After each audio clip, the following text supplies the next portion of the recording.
अरे कौन लोग होते हैं जो मॉड्यूल भी कर लेते हैं, स्कैनर भी कर लेते हैं, रिवीजन भी कर लेते हैं, नोट्स भी बना लेते हैं। भाई मेरे तो 8-9 घंटे के लेक्चर्स होते हैं, घर आके ही पहले सोए तो इंसान कैसे टाइम मिलता है इतना सब कुछ करने का। हाँ यार, मेरी भी इंटर्नशिप चल रही है। इंटर्नशिप में इतनी थकान हो जाती है कि मुश्किल से टाइम बचता है उस खुद के लिए। अब इसमें आराम करे कि पढ़ाई करे समझ नहीं आता। कैसे होगा यार, पॉसिबल है क्या सब कुछ करना इतने टाइम में?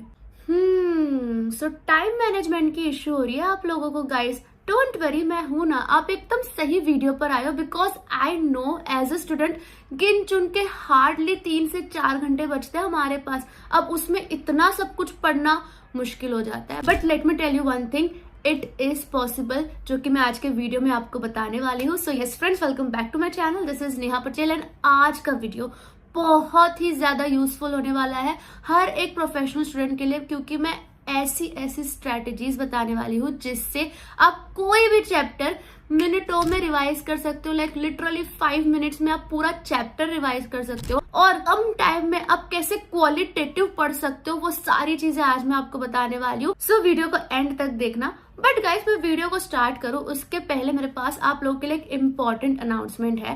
वो अनाउंसमेंट है फिजिक्स वाला के सर्वर बैच को लेके। सो फिजिक्स वाला ने अपने सर्वर बैच लॉन्च की है। सो गाइस, अगर आप एक प्रॉपर ऑनलाइन क्लासेस ढूंढ रहे हैं अपने सीएस एग्जामिनेशंस के लिए, तो फिजिक्स वाला की server batch is the best choice, because इसमें ना कंप्लीट 24/7 रिकॉर्डिंग आपके पास अवेलेबल रहेगी। सो आप अपने कन्वीनियंट टाइम के हिसाब से कभी भी लेक्चर्स देख सकते हो। और इसमें सिर्फ आपको पढ़ाया नहीं जाता, प्रैक्टिकल बेस्ड केस स्टडीज के हिसाब से पढ़ाया जाएगा। इसमें आपको शॉर्ट ट्रिक, स्मार्ट ट्रिक सब कुछ दी जाएगी। और मेन बात है, प्रैक्टिस टेस्ट होता है, जो सिर्फ एक टेस्ट नहीं है बट इवैल्यूएशन बेसिस है, जिसमें आपको आपके strong points, weak points, strong subjects, weak subject सब बताया जाएगा। प्लस इसमें 10 साल के क्वेश्चन पेपर सॉल्व कराए जाएंगे, मेंटरशिप सेशंस होते हैं, चैप्टर वाइज डीपीपीस दी जाती है, समरी नोट्स दिया जाता है एंड व्हाट नॉट। और बेस्ट पार्ट बताओ मैं आप लोगों को, ये काफी ज्यादा रीजनेबल है। अगर आप इसकी मॉड्यूल 1 या मॉड्यूल 2 सिर्फ लेना चाहते हो तो इसकी प्राइस गाइस सिर्फ और सिर्फ 4500 है। और अगर आप कॉम्बो लेना चाहते हो, जो मैं आप लोगों को रिकमेंड करूंगी, कॉम्बो लोगे तो सिर्फ और सिर्फ 8000 के अंदर आपको कॉम्बो मिल जाएगा मॉड्यूल 1 प्लस मॉड्यूल 2। बट अगर आप मेरा कोड NP200 यूज करते हो तो आपको एक्स्ट्रा 200 ऑफ पे मिल जाएगा। सो गाइस, किसका वेट कर रहे हो? फिजिक्स वाले का सर्वर बैच जरूर ट्राई करना चाहिए, because all in one package है और इसके प्रोफेसर्स भी काफी एक्सपीरियंस और मल्टी टैलेंटेड है। So use my code NP200 and links मैं डिस्क्रिप्शन पर दे रही हूँ, जाके अपने आप को रजिस्टर कर लो। तो yes guys, back to our video. देखो यार, कोई भी प्रोफेशनल एग्जामिनेशन अगर आपको क्लियर करना है ना, तो सिंपल एक फंडा बता रही हूँ। बड़े बड़े जो चैप्टर्स होते हैं ना, 10-20 पेज के चैप्टर्स, उसको 1-2 पेज में कन्वर्ट करो और वो 1-2 पेज की कॉपी बार बार रिवाइज करते जाओ, पढ़ते जाओ। आप कोई भी प्रोफेशनल एग्जाम क्लियर कर सकते हो, यही तरीका होता है। बट वो बड़े चैप्टर्स को छोटे पेज में कन्वर्ट करना अपने आप में एक आर्ट होता है, और रिवीजन उसको बार बार करते रहना फिर बहुत ईजी हो जाता है, क्योंकि पेपर अभी 1-2 पेज की चीज है, आप आराम से पढ़ सकते हो। सो वही चीज आपको करनी है अभी, एंड वो कैसे होगी मैं आपको बताती हूँ। 2 अमेजिंग स्ट्रेटेजी।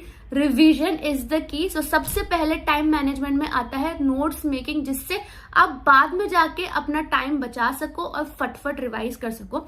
सबसे पहला रिवीजन स्ट्रेटेजी है, जो मेरी पर्सनल फेवरेट है, mind mapping. Now what is mind mapping? मैं यहाँ पे पिक्चर लगा देती हूँ। जैसे कि आप देख सकते हो, माइंड मैपिंग में क्या होता है ना, बीच में एक बड़ा सा सर्कल होता है जिसमें कोई एक कॉन्सेप्ट होता है जिसके ब्रांचेस निकलते हैं। वो ब्रांचेस पे वो कॉन्सेप्ट्स को एक्सप्लेन किया जाता है। फिर वो कॉन्सेप्ट्स के भी अलग अलग ब्रांचेस निकलते हैं, सब ब्रांचेस, जिसमें वो पर्टिकुलर कॉन्सेप्ट्स को और एक्सप्लेन किया जाता है। सो बेसिकली मैं मेरे सारे चैप्टर्स के लिए, स्पेशली प्रोफेशनल में, मैंने सारे चैप्टर्स के लिए मेरे माइंड मैप बनाया हुआ था। सो 10-10 पेजेस के जो चैप्टर होते थे वो मेरे एक ही ड्रॉइंग पेज होता था, उसमें कवर हो जाता था।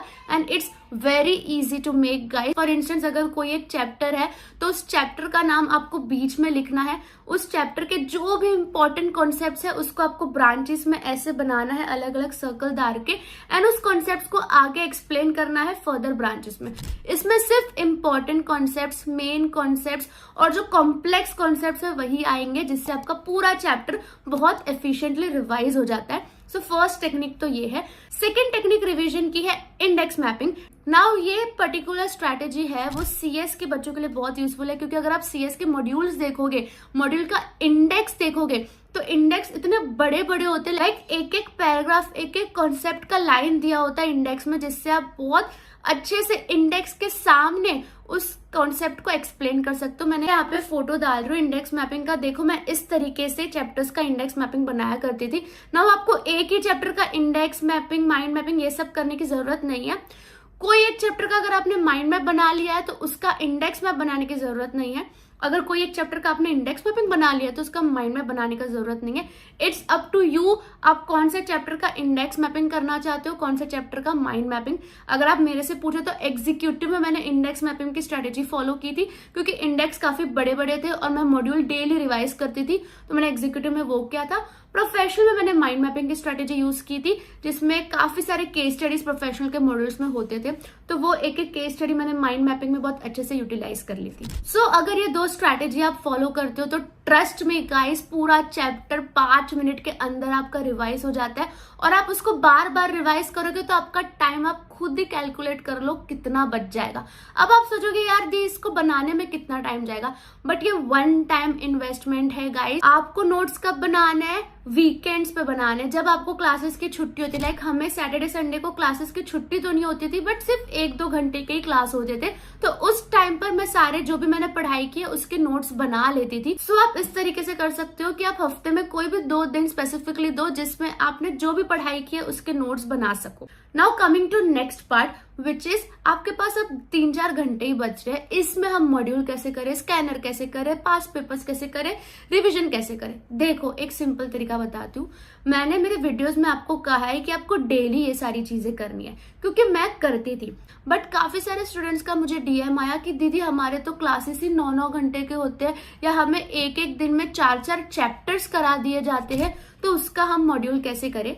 एक सोल्यूशन है जो मैंने अभी आपको थोड़ी देर पहले भी बताया था, कि डेली आप मत पास्ट पेपर सॉल्व करो, कोई प्रॉब्लम नहीं, डेली आप मत मॉड्यूल रीड करो, कोई प्रॉब्लम नहीं, बट हफ्ते में 2 दिन ऐसे दे दो कि आप मॉड्यूल भी रीड करोगे, आप पास्ट पेपर भी सॉल्व करोगे। अगर आपसे डेली नहीं होता तो वो 2 दिन वाला कॉन्सेप्ट आप करो, और 2 दिन में जितना हो सके उतना सब करो, बट वो थोड़ा सा मुश्किल हो जाता है। इसलिए मैं आपको बोलती हूँ कि डेली 2-2 पेपर करने लगोगे ना तो इजी हो जाएगा। बट आपका टारगेट डेली बेसिस पे क्या है? सबसे पहला तो होमवर्क। जो भी आपको क्लासेस में होमवर्क दिया गया है वो आपको होमवर्क कैसे भी करके सबसे पहले करना है, क्योंकि वो आपके माइंड में फ्रेश होगा और होमवर्क जल्दी से होगा। जैसे ही होमवर्क हो जाएगा आप बर्डन फ्री फील करोगे, एक टेंशन दिमाग से हट जाएगा, रिवीजन फिर बहुत इजीली हो पाएगा। मैं क्या करती थी, ट्रैवल करते टाइम, मेरा क्लासेस ऑफलाइन होता था तो मुझे ट्रैवल करना पड़ता था, ट्रैवल करते टाइम मैं मेरा होमवर्क कर लेती थी, जिससे मैं घर पहुंच के बर्डन फ्री हो जाती थी कि हाँ भाई होमवर्क हो चुका है, अब रिवीजन पे फोकस करूं। बट अगर आपका ऑनलाइन क्लास है तो जैसे ही खत्म होता है सबसे पहले आप होमवर्क करोगे, उसके बाद आप रिवीजन करोगे। रिवीजन इज द की। जो भी क्लासेस में पढ़ाया गया है आपको पढ़ना ही है, और नोट्स मेकिंग डेफिनेटली आप सैटरडे संडे के दिन पे कर सकते हो। जो भी आपको लगता है कि इस चैप्टर का नोट्स बनाना चाहिए, आप सैटरडे संडे का दिन दो तभी नोट्स बनाओ। अगर आप नोट्स वो 2 दिन में कर रहे हो तो पास्ट पेपर्स डेली सॉल्व करो। अगर आप पास्ट पेपर्स वो 2 दिन में करना चाहते हो तो नोट्स उसी दिन बना लो। इस तरीके से आपको टाइम तो मैनेज करना होगा, बट हाँ बहुत इजीली टाइम मैनेज हो जाता है अगर आपके पास प्रॉपर प्लानिंग हो, जो कि मैंने आपको इस वीडियो में बताई है। So yes guys, that's it. I hope आपको ये वीडियो काम आई हो, और प्लीज मुझे कमेंट सेक्शन पे बताओ कि वीडियो यूजफुल लगी कि नहीं लगी आपको, और मैं ऐसे और वीडियोस बनाऊं कि नहीं। बस एक चीज याद रखना, वो कोट है ना, where there is a will there is a way, एकदम सही कोट है। अगर आप अच्छे से सही में पढ़ना चाहते हो ना तो कुछ भी करके, कैसे भी करके टाइम निकाल के पढ़ोगे ही। एंड कैसे क्वालिटेटिव पढ़ना है वो भी मैंने आपको इस वीडियो में बता दिया है। सो बेस्ट ऑफ लक, मिलते हैं दूसरे वीडियो में। Bye bye.